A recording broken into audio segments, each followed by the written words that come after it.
I am sitting in a 2021 Toyota 4Runner. We're going to do an add prox key. Make sure you use the right key on this, as in 2021 they changed to a new PCB number inside.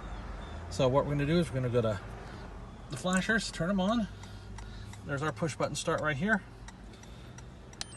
Go to 4Runner, key coding, all the way to the bottom of the list. And you can see there's a Mobilizer 3H. The system is still the same as the previous year. So we're going to go to Smart Key 3. That'll be added to the menu. The ignition's off. Key count, there's 2. Let's program your key.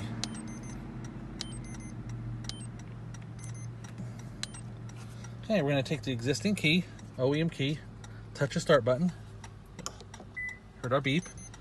Now we're going to take our next key, right here, OEM key, touch the start button with it.